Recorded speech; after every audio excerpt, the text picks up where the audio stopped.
Vive le zinc! Aujourd'hui, création d'un sol contemporain en métal avec notre spécialiste déco Laura Nordin. Et puis détournement de gouttière en vue avec notre paysagiste Claire Delahaye. Faire soi-même parce qu'on est créatif, parce qu'on aime bricoler, c'est la devise de Côté Maison.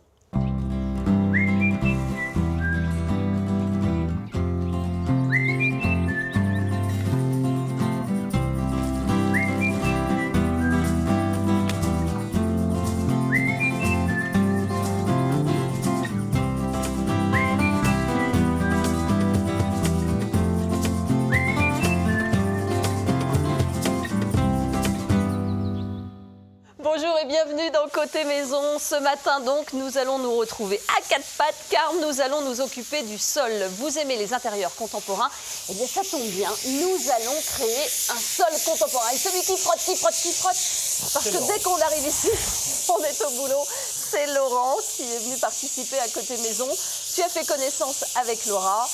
Et donc Laura, il est possible de créer un sol en zinc chez soi, tout seul. Oui, vraiment, on va y arriver. Alors, le zinc, donc, lui, va tenir sur tous les supports.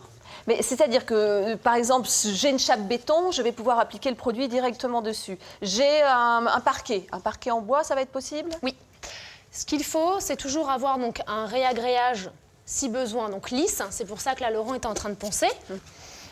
Alors, la méthode, on va voir, c'est de la poudre que tu vas mélanger. C'est de la poudre de zinc. C'est un produit en 2 étapes. Donc, on va le renverser directement dans le support. Ouais. On mélange le zinc avec un vernis vitrificateur. Ouais. Donc, les proportions, c'est 4 doses de métal, une dose de vernis et une dose d'eau. Évidemment, Laurent, on retrouve tous les dosages sur le site de France3.fr, rubrique Côté Maison. Alors, si ce matin, on a décidé de créer un sol en zinc, eh bien, c'est parce que c'est l'intérieur contemporain que l'on découvrira tout à l'heure avec Laurent Petit-Guillaume, qui nous a inspiré l'intérieur contemporain de l'architecte Christophe Nogri. Là, donc, une fois que c'est bien mélangé, on va faire une couche d'impression au rouleau. Donc on va bien imprégner le rouleau de métal, hein, de zinc, que l'on va appliquer sur le sol directement. Tu ne mets pas de sous-couche? Non, c'est un produit qui fonctionne sans sous-couche. La première couche fait office d'impression de sous-couche finalement. Ça nous évite une étape. Hop. Très bien. Hop, vas-y Laurent, je t'en prie. Est-ce qu'il faut vraiment recouvrir d'une couche assez épaisse, assez fine? Quand on est sur un sol, au rouleau, on met une couche qui est relativement fine. On essaie quand même de croiser. Donc finalement, c'est exactement ce que Laurent fait. On va appliquer le métal dans un sens. Et Laurent, elle vient de te féliciter quand même. T'as noté, excuse-moi, oui, mais ça fait plaisir. J'entends. La couleur qu'on a appliquée sur le revêtement au sol, c'était une couleur qui donnait un aspect de métallique, mais c'était juste l'aspect que la matière donnait en fait. Enfin, moi personnellement, je suis pas très gris, enfin, un petit peu, mais pas que du gris quoi. J'aime bien les couleurs un peu plus chaudes. Alors au bout de 2 heures, donc, on a passé notre sous-couche qui est un primeur d'accroche. Et que va-t-on faire? On remélange le même produit, toujours la poudre de zinc, toujours le vernis. Et un peu d'eau, c'est ça? Un peu d'eau, oui. On va le faire de façon un peu plus crémeuse, puisque là, on va donc l'étaler au platoir, hein, donc il ne faut pas que ce soit trop liquide non plus. Là, du coup, on va renverser directement le mélange, et ensuite, on va le travailler avec un platoir. Cette technique que tu nous apprends, Laura, pour un sol, est-ce qu'on pourrait la réaliser, par exemple, sur un plan de travail, de cuisine? Bien sûr, oui, bien sûr. Parce que le vernis offrira cette protection. Hein. Si c'est solide pour le sol, ça sera solide aussi pour le plan de travail. Ce sera exactement la même chose sur un plan de travail. Tous les outils se nettoient à l'eau? Tout se nettoie à l'eau, ça ne sent rien. Laurent, tu confirmes ou pas? Donc là, hop, on va faire une application avec un pinceau pour appliquer le produit, hein, puisqu'on n'est pas sur un vrai sol, donc on n'a pas 20 litres de produit à appliquer. Et derrière, avec le platoir, alors je te montre le geste, on va venir lisser le métal. Lisser, mais pas enlever le produit. Au contraire, il y a une couche assez épaisse quand même. D'où le fait de l'incliner un petit peu en fait. Voilà, on va appliquer le platoir sans racler sur le support, mais quand même en le ferrant. Ça s'appelle ferrer. Est-ce que c'est quelque chose que tu as déjà fait, ça, la manipulation du platoir? Non, du tout, non. Pardon. J'adore. Il est ultra concentré. Il n'entend même pas ce que je lui dis. Donc là, par exemple, on voit qu'il y a une surépaisseur. Comme on est sur un sol, il n'y a pas vraiment besoin de surépaisseur, donc on va ramener le métal plus loin. Pour essayer de rendre un peu plus uniforme. Voilà. Et on lisse. Pas faire des pâtés. Ouais. On n'est pas là. On n'est pas là pour acheter. Alors plus on le travaille, plus les couches seront fines et plus ce sera brillant. Ouais, d'accord. Pour l'instant, on ne voit pas du tout l'effet zinc. Là, tu es en train de nous faire un sol gris contemporain. Oui, l'effet viendra après quand on va polir. Alors, Laurent va continuer donc la technique du platoir pour bien déposer le produit. Nous sommes en train de créer un sol contemporain. Et là, nous allons aller voir comment agrandir une banale maison des années 50 avec un geste éco-responsable, de manière originale et sans dépenser trop d'argent. Laurent Petit-Guillaume, en fait, a rencontré un architecte qui aime utiliser des containers maritimes. Et regardez ce qu'il en fait.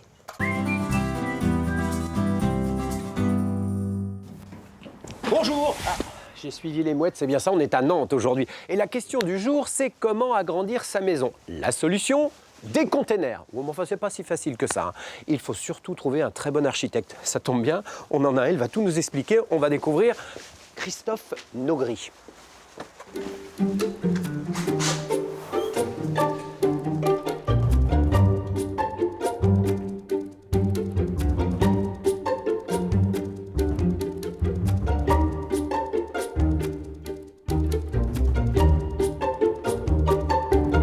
Alors vous êtes à l'origine de ce projet qu'on va découvrir aujourd'hui. Au départ, l'histoire elle est toute simple. Vous arrivez sur une maison qui date des années 50 et le propriétaire vous dit « je veux que ce soit plus grand ». Exactement. Mais est-ce qu'au début, vous avez tout de suite pensé à ces fameux containers? Non, pas tout de suite. On a eu 2 projets auparavant. Et le 3e dossier était plus intéressant. C'est l'idée des containers, vu l'étroitesse de la parcelle. Et nous y voilà dans le container. Oui. Ce qu'était le container, parce que là, on a du mal à l'imaginer. Alors, il est complètement habillé maintenant. Alors, quand on l'achète, là, comme ça, brut, il est dans quel état, ce container? Ça dépend si c'est un premier voyage ou un dernier voyage. Premier voyage, il est neuf, quasiment. Il n'a fait qu'une traversée de l'Atlantique. Et si c'est un dernier voyage, il en a fait 15 ou 20. Il est cabossé, il est abîmé. Voilà. Et là, après, je l'amène ici, dans la maison? Non, on le transforme d'abord. Ah, ok. On l'emmène sur un atelier de transformation, notamment un serrurier. Et puis, on le récupère un peu plus tard, une fois qu'il a été recoupé, redécoupé, retransformé pour mettre les ouvertures ou autre.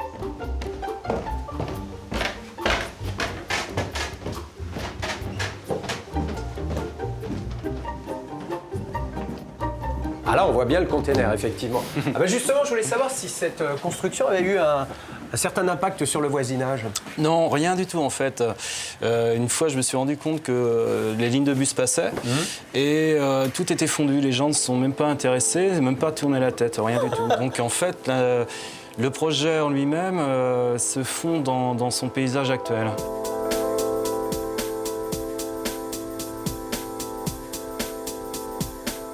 Ah, là, il y a une marche. Attention. Donc ça tombait pas pile poil. Non, on était obligé de rabaisser un peu ici. Et de toute façon, on n'avait pas pu, techniquement, c'était impossible de retrouver le niveau de l'étage. Et là, on voit bien le joint entre les deux avec ce béton, qui est assez joli d'ailleurs. Donc la philosophie du projet, vivre dans un conteneur, ça nous rapproche de cette idée qu'aujourd'hui, récup à tout prix. Et puis c'est quelque chose qui est aussi d'une éco-citoyenneté en fait. Travailler sur des containers, c'est aussi quelque chose qui permet de revenir sur un recyclage, d'être éco-responsable. Donc voilà, je pense que c'est une démarche citoyenne qui est complètement dans la logique actuelle. Donc finalement, tout ça c'est relativement facile à faire, il suffit tout simplement d'avoir l'idée et puis de faire appel à un bon architecte comme vous. Merci beaucoup.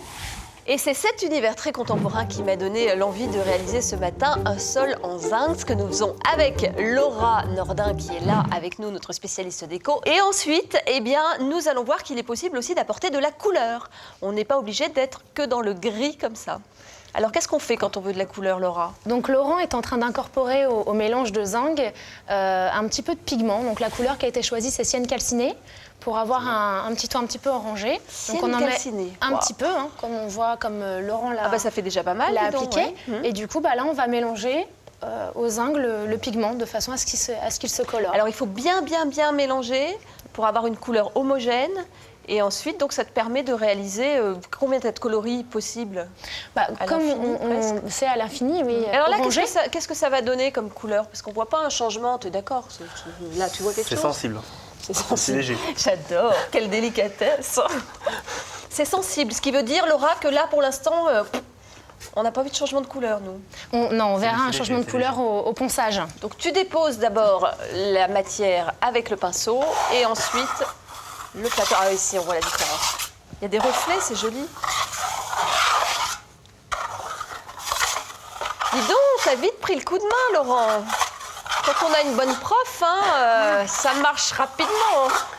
L'élève a dépassé le maître. Oh bah carrément. Pour rigoler, j'avais dit que en fait, l'élève dépasse le maître parce qu'en fait, j'ai commencé à prendre un peu le coup de main en fait. Donc, et c'est vrai que je me suis senti un peu plus à l'aise dans le geste. Donc après, ça allait beaucoup plus facilement en fait. Alors voilà ce qui arrive au bout de 2 heures, là aussi, de séchage ou beaucoup plus? Oui, non, au bout de 2 heures de séchage, je vais chercher la ponceuse. Donc, il y a 2 grains différents sur les papiers de verre. Alors, 2 grains différents. T'as vu ce papier? Oh là, il est super fin. Ouais. On va donc maintenant poncer cette surface pour faire réapparaître l'effet zinc qui est dessous. Une ponceuse rotative. Alors, sur la ponceuse, on va appliquer le grain 400, voilà, qui est le plus gros. Hop. Je te montre. Donc on appuie la ponceuse sur le support et on ponce. En frottant, ça polit.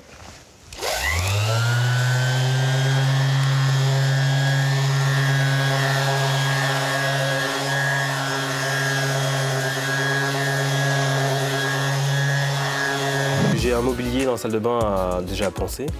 Donc après, je vais pouvoir lui donner un autre aspect. C'est une technique que je vais appliquer. Par contre, également sur le sol aussi, par contre. Après, je ferai le choix des couleurs, mais bon, ça, je verrai par la suite. On va faire ça sur toute la surface. C'est peut-être la partie la plus longue, on va dire, et la plus embêtante à faire, Laura. Oui, c'est... Tout le reste, c'est assez ludique, finalement. Je ne sais pas ce que tu en penses, Laurent. C'est très amusant. C'est plutôt amusant, voilà. Après, bon, le côté ponçage. Donc, 2 grains. 2 grains différents. Un 400 qui va vraiment dégrossir, en fait, poncer, et un 600 qui va lui polir et amener beaucoup plus de brillance. Donc là, on est passé au 600 et on va avoir vraiment quelque chose de très, très brillant. Tu restes un petit peu sur le support le temps que ça puisse polir.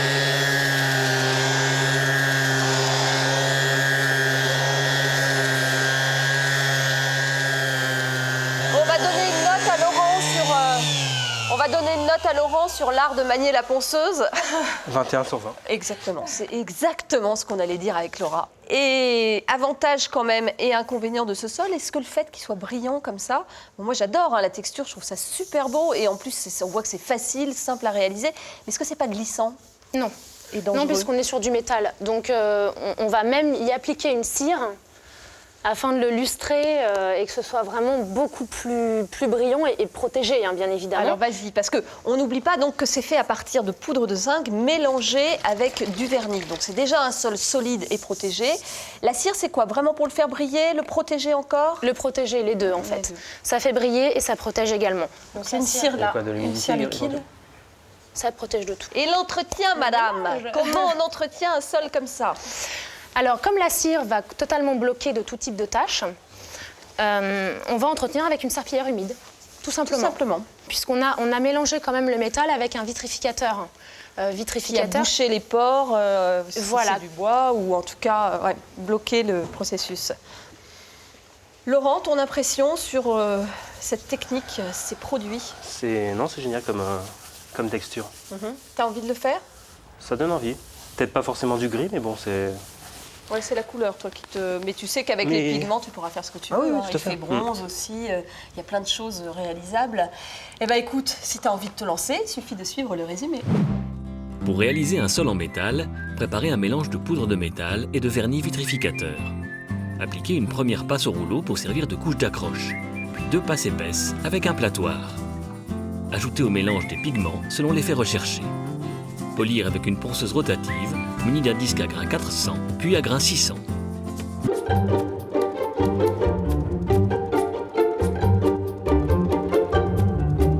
source d'inspiration. Et d'ailleurs, c'est en regardant la maison tout à l'heure de Christophe Nogri que nous est venue cette idée de créer un sol contemporain. Merci beaucoup Laura pour tout ce que tu nous as appris aujourd'hui. Et d'ailleurs, si vous aimez les ambiances contemporaines, moi je vous conseille cet ouvrage, Intérieur contemporain de Thérèse Rocher, c'est aux éditions Fleurus, avec beaucoup d'idées dont on peut s'inspirer également. Là aussi, il est question de zinc, de métal, de beaux objets, de briques. Voilà, tout ce qui est assez tendance d'ailleurs en ce moment. Et feuilleter un livre, c'est toujours un immense plaisir.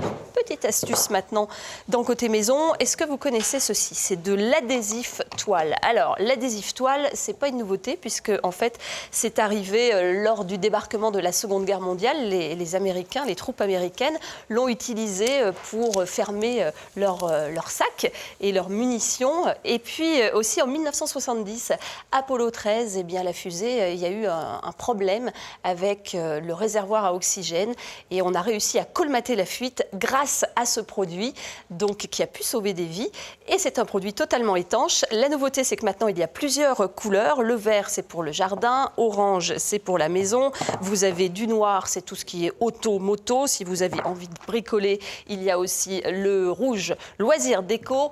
Voilà, l'adhésif toile qui peut rendre des grands services quand on est un bon bricoleur. On aime bricoler dans l'émission mais on aime aussi passer au jardin. On y va tout de suite. Laurent, tu nous accompagnes. Laura, tu nous retrouves tout à l'heure? Oui. On te laisse finir cirer, frotter, lustrer, faire briller. Laurent, je te présente Claire Delahaye. Claire qui est notre paysagiste décoratrice et qui adore les plantes évidemment et qui aujourd'hui va nous faire des petites créations. On va rester dans l'esprit industriel et l'esprit zinc avec des gouttières. Alors déjà, on monte sur une échelle et on va démonter sa gouttière. Non, c'est pas ça? Non, on peut s'en procurer dans les grandes surfaces de bricolage. Est-ce que c'est cher? C'est vraiment pas cher, donc ça revient c'est plus intéressant en termes de prix qu'une balconnière traditionnelle. Et on va pouvoir trouver différentes façons de l'accrocher. Et en plus, on peut choisir vraiment sa longueur. Donc on peut faire du sur-mesure. La plupart du temps, les longueurs qu'on trouve, c'est 2 mètres. Mais dans ces 2 mètres, on peut vraiment retailler la taille qui nous intéresse. Voilà. Alors, montre-nous. Donc, comment on fait? Tu l'as coupé, c'est ça? Donc là, voilà.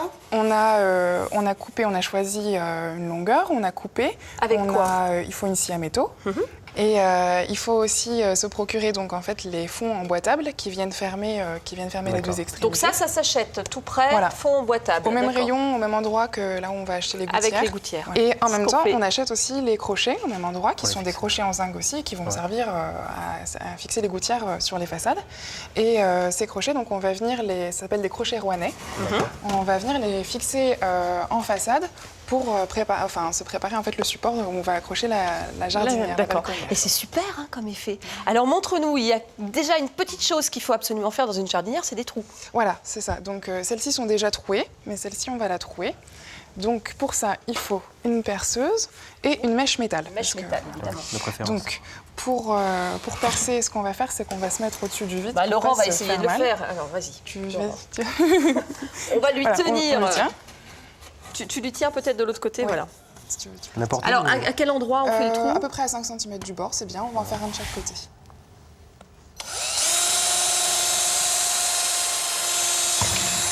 Nickel.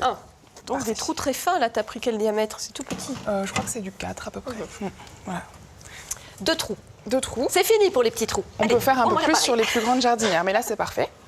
Et donc l'idée c'est qu'on peut utiliser ce support pour se faire des balconnières aromatiques ou alors ça peut être des fleurs. Donc là ce qu'on va faire c'est qu'on va créer une balconnière avec des plantes aromatiques. Donc là on a du persil, on a du thym, on a de l'aneth et on a aussi de la menthe. Donc on va planter tout ça. Tu veux faire ta petite salade, t'ouvres la fenêtre.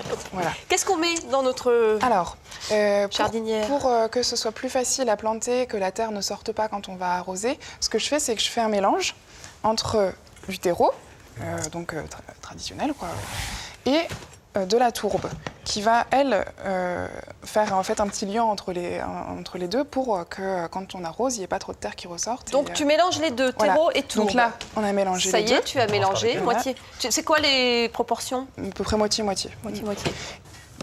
Donc ce qui est bien, c'est de ne pas trop en mettre au fond, parce qu'il faut se dire que les mottes, tu vois, ont déjà une certaine taille. Il ne faut pas qu'elles débordent de la jardinière. Mets-en un petit peu, et ensuite, place tes mottes. Parce que comme ça, tu sauras quelle place il te reste. Là, c'est bien. On va déjà les dépoter. Alors, pour t'aider. On va le mettre un petit peu sur le côté, comme ça tu te fais une première zone. Ensuite, parfois les mottes sont trop hautes. Donc ce qu'on fait, c'est qu'on les retaille. Il ne faut pas avoir peur, hein, la plante va refaire ses racines. Tu la elle va coupes se redévelopper. carrément. Voilà, on coupe. D'accord. De toute façon, le plus souvent, dans le fond du pot, les racines s'enroulent et la plupart ont du mal à se développer. Donc c'est bien aussi de couper un petit peu pour que ça reparte dans de la nouvelle terre. Voilà, donc du coup, comme on a coupé la motte, Ah oui, effectivement, d'accord, ok, elle arrive à hauteur D'accord, ok. D'accord. Et ensuite, tu peux à hauteur de la recommencer. gouttière. Alors l'idée, si on est à l'intérieur, c'est de ne pas percer pour pas avoir de problème d'écoulement d'eau quand on va arroser. Oui, tu peux prendre celle-là, parfait. Et ne pas percer quand on est à Ne l'intérieur. pas percer quand on est à l'intérieur. Et percer seulement quand on est extérieur, mais du coup surveiller l'arrosage pour ne pas noyer les plantes. Alors moi, je l'ai fait à l'intérieur, je l'ai percé, mais je m'en suis servi comme égouttoir à vaisselle. Ah, c'est bien aussi. Voilà, tu remets de la terre. Et donc on va continuer. Allez, on se dépêche parce qu'on en a une autre à faire après. Hein. Dis donc, si c'est ton métier, là, ça va pas être rentable cette affaire. Hein. Je vais l'aider. Voilà. Bah, ça me procure surtout du plaisir de jardiner, quoi. C'est un peu comme une passion, en fait. On prend du plaisir à faire ce qu'on fait, et ça, je trouve que ça, c'est très agréable, quoi. Ça permet en même temps, on en fait quelque chose, et en même temps, ça procure du bien-être, quoi. Voilà. Alors, on va commencer l'autre gouttière, Claire, que tu as préparée et qui est là. Donc voilà, celle-là, on l'avait déjà percée. Donc c'est bon, elle est Bon, préparée. moi, je vais installer celle-là. Vous commencez à bosser. Donc voilà, pour T'avais installer, une- c'est assez facile. On pose. Je pose. Et ensuite, si Et on veut si tu la que ça tienne bien, on vient, en fait, là, il y a des petites pattes de métal. Donc on vient refermer ces pattes de métal pour coincer la gouttière. D'accord, ici. Mais on peut rouvrir si on a besoin de refaire du jardin. Bien. Donc voilà, dans celle-ci, Trop facile. on va cette fois-ci mettre des fleurs plutôt. Ah, Donc alors, des fleurs, on va mettre des oignons. là, tu t'y connais. Les oignons, c'est bien parce que ça demande pas énormément des oignons, des bulbes. pardon. Vas-y. Mais, des formes d'oignons. Et ces des carottes bulbes, ils bien demandent pas beaucoup de terre. Donc Les c'est oignons parfait. de fleurs, on dit des bulbes. Oui. On dit les deux, oignons ou C'est un bulbes. oignon aussi. J'en mets combien là? Alors là, Un tu peux seul mettre un petit peu de terre d'abord. D'accord. Et on va Au fond. répartir les bulbes au fond. Puis pareil, après encore un bulbe, et puis... Voilà, c'est d'accord. ça. Et ça peut être sympa à l'intérieur, c'est vrai, hein, d'avoir comme ça des Puis petites là, ça va être la tulipes surprise qui parce que du apparaissent. coup, ça va ressortir plus tard. Et ce qui est bien aussi, c'est de penser pour que ce soit joli à plein de moments différents avant que les bulbes sortent. On peut déjà se dire qu'on va aussi s'en servir pour planter des fraises. Oh, génial, des fraises. Donc voilà, ce qui est Combien de bien, temps, c'est que du en coup, combien de temps on va avoir des fleurs apparaître là, avec les bulbes? ça dépend si on le met à l'intérieur ou à l'extérieur, ça va aller plus vite à l'intérieur parce qu'il fait chaud, donc ils ont envie de sortir. Mais en extérieur, il va falloir 3 semaines pour qu'ils sortent et qu'on commence à bien les voir. On peut mélanger les fraises et les fleurs et les tulipes? Oui, parce par qu'ils vont se exemple relayer au niveau de... Quand les bulbes vont mourir, les fraises seront en train de faire leur floraison, puis les fraises, donc c'est parfait, ça va se relayer. Et ce qui est bien aussi, c'est que du coup, on a un jardin qui est hors sol pour les escargots. Et alors là, la bonne idée, c'est que limaces. c'est une fraise retombante, donc j'imagine que ça va Ouais. courir le long du Il mur faut comme ça. se dire que là, c'est le côté. Là, retombez pas dessus. Voilà, donc il faut qu'on les place On un la peu met de comme l'autre ça. côté. D'accord. On va vite mettre nos dernières petites fraises et puis on va aller voir ce que ça donne sur le mur. Voilà, on peut intercaler avec les bulbes, c'est bien. Très C'est artistique les bulbes de tout quoi, ça. ça? Alors là, on a des jacinthes et ça va être des tulipes. D'accord. Mais on peut imaginer avec plein de fleurs différentes. Après, je crois que toi, tu vas être à même de trouver des très très belles idées. Hein. Vas-y, je te laisse la placer. Donc voilà, là, on imagine qu'on comblerait de terre et qu'on vient la placer en façade. Ça me donne des idées, donc par la suite, après, je pense que je vais avoir pas mal d'idées qui vont me venir dans la tête. Parce qu'en ce moment, j'avoue que je suis un peu très créatif à ce niveau-là. J'ai plein d'idées qui me viennent à l'esprit. Et au niveau jardinage, ça va me donner d'autres idées par la suite, en fait. Donc ici, sur cet exemple, on est venu fixer les crochets avec des vis, donc simplement comme ça, voilà, vraiment en façade. Mais on pourrait aussi imaginer, si on a un brise-vue, qu'on est sur un balcon, une terrasse avec un brise-vue avec des lames, on peut venir recourber les pattes en fait de métal pour se faire vraiment une jardinière avec des petits crochets comme les jardinières Super traditionnelles, simple, là, voilà. facile à déplacer. Là, c'est un peu plus On n'aurait permanent, même mais pas on de pourrait vis à aussi, mettre. voilà, c'est ça, Incroyable. venir bouger. Comme quoi le zinc, on peut faire des tonnes de choses avec. C'était une émission d'ailleurs un peu spéciale. Regardez le résumé. Une gouttière en zinc comme jardinière. Cette solution économique est également très pratique. Il faut tout d'abord couper la gouttière aux dimensions souhaitées à l'aide d'une scie à métaux. Les bords, que l'on appelle les fonds, sont collées à l'aide d'une colle spécifique. La gouttière est ensuite percée à l'aide d'une mèche métal. Un trou tous les 50 cm suffit.